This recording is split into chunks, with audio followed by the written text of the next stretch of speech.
اسلام نے سرخرو ہونا ہی ہونا ہے، یہ بات ذہن میں رکھیے۔ اگر کوئی بزدلی دکھاتا ہے تو وہ بزدلی کی موت مر جائے گا، لیکن اسلام نے غالب ہونا ہے۔ یہ دکھ، یہ اذیت، یہ تکلیفیں، یہ اس وقت جو حالت ہے فلسطینیوں کی، دردناک صورتحال ہے، لیکن اقبال نے کہا تھا کہ خون 100,000 انجم سے ہوتی ہے سحر پیدا۔ کتنے ستاروں کا خون ہوتا ہے، پھر جا کے سحر کا سپیدہ نمودار ہوتا ہے۔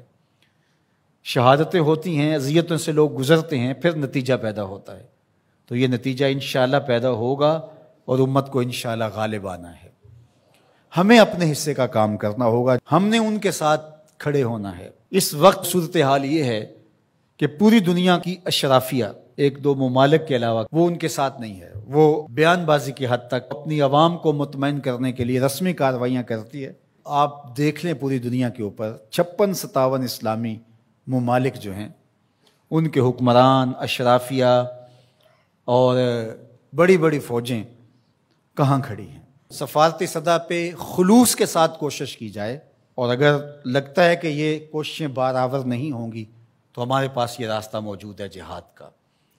جب آپ کے پاس طاقت ہوگی، توانائی ہوگی، تو پھر آپ کی سفارتی بات بھی مانی جائے گی۔ رشی کے فاقوں سے ٹوٹا نہ برہمن کا طلسم، عصا نہ ہو تو کلیمی حکار بے بنیاد۔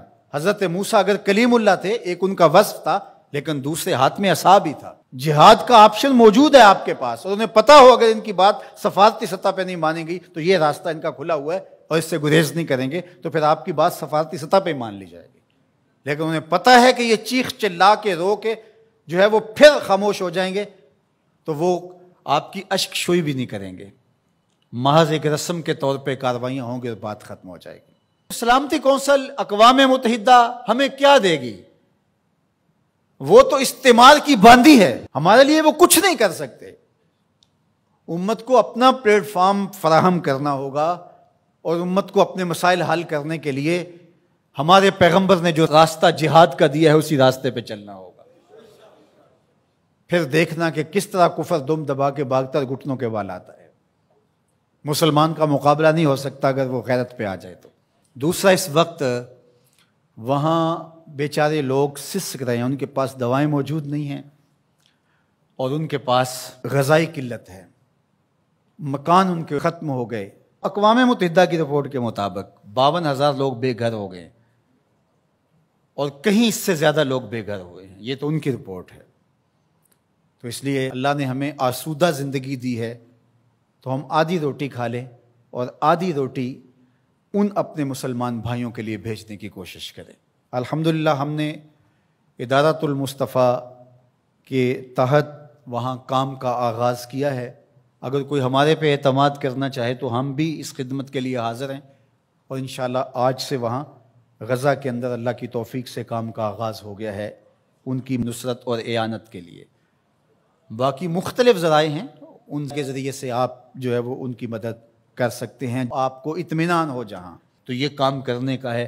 اس وقت سوشل میڈیا اور دیگر جو ابلاغ کے ذرائع ہیں وہ بہرحال اس دور کے اندر مؤثر ہیں، اور ان کے ظلم کو، جبر کو بے نقاب کرنے کے لیے یہ ایک اچھا ذریعہ ہے۔ اور اس مرتبہ پہلی بار ایسا ہوا ہے کہ پوری دنیا کے اوپر ان کے جور و ظلم سامنے آئے ہیں۔ پہلے ان کا اپنا میڈیا تھا، میڈیا پہ قبضہ ہوتا تھا اور کچھ باہر نہیں نکلنے پاتا تھا، لیکن اس مرتبہ کیسے کیسے مناظر جو ہے وہ آپ کو دیکھنے کو مل رہے ہیں، اور لوگوں کا جذبہ اور جوش و خروش آپ کو دیکھنے کو مل رہا ہے۔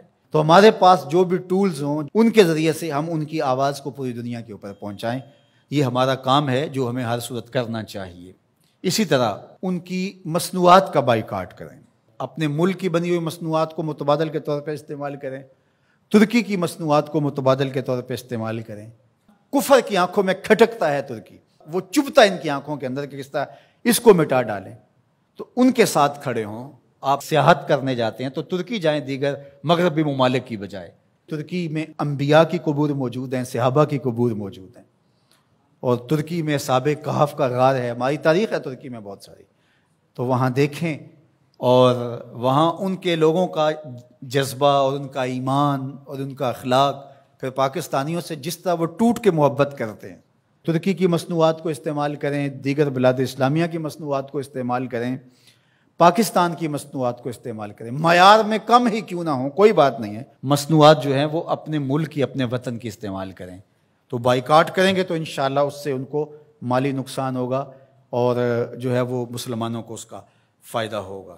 اسی طرح جو ہے وہ ان کی اخلاقی مدد کریں، جو صحافی ہیں وہ ان کے لیے لکھیں، جو بولنے والے ہیں علماء وہ تقریروں میں، تحریروں میں، گفتگو میں لوگوں کو اویئرنیس دیں۔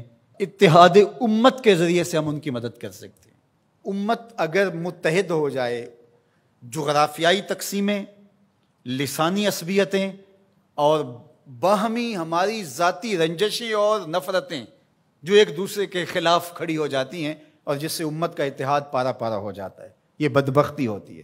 تو ان ساری تقسیمات کو رد کر کے حضور کے نام پر، قدس کے نام پر، قرآن کے نام پر، توحید کے نام پہ ہم جمع ہو جائیں۔ الکفر ملت واحدہ، سارا کفر ایک ملت ہے، تو مسلمان کیوں جمع نہیں ہو سکتے ہیں؟ حضور کے نام پہ سب جمع ہو جائیں۔ امت کی وحدت اس بات کا پیغام ہے کہ دشمن کے چھکے چھوٹ جائیں۔ میں اپنے ساتھ جڑے ہوئے تمام لوگوں کو کہتا ہوں، اپنی اولادوں کو بہت اچھا پڑھائیں، ان کی دینی تربیت آخری حد تک کریں، اور ان کی جو دنیاوی تعلیم ہے اس کو بھی بہتر سے بہترین انداز میں آگے لے کے جائیں۔ وہ ہر شعبے کے اندر آگے بڑھ کے شعبے کے اہم منصب تک پہنچیں، اور ان کے اندر جو راسخ مسلمان ہے وہ مضبوط تر ہو، وہ آپ کی آغوش سے گزرا ہے، وہ وہاں جا کر کے بھی جو ہے وہ پکا سچا مسلمان ہو۔ سب لوگ اس طرح جب آگے جائیں گے تو پھر نتیجہ آپ کے سامنے ہوگا۔ لیکن اگر ہم یہ نہیں کریں گے تو پھر ہم سوائے چیخنے چلانے کے، صدائے احتجاج بلند کرنے کے اور کچھ نہیں کر پائیں گے۔ تو بہرحال غالب تو آنا ہی آنا ہے اسلام نے، وہ پھر ہم نہیں ہوں گے، پھر اللہ تعالیٰ کسی اور کو منتخب کر لے گا ہماری جگہ پہ۔ اگر ہم چاہتے ہیں کہ ہم اور ہماری نسلیں اسلام کی نشأت کے کام آئیں، اسلام کی نہضت کے کام آئیں، تو اس کام کے لیے ہم اپنی نسلوں کو، اپنی اولادوں کو، اپنے رجال کار کو تیار کریں، تاکہ پھر ان جگہ پہ کھڑے ہو کر کے دین کی نصرت اور اعانت کے فریضے کو سر انجام دیں۔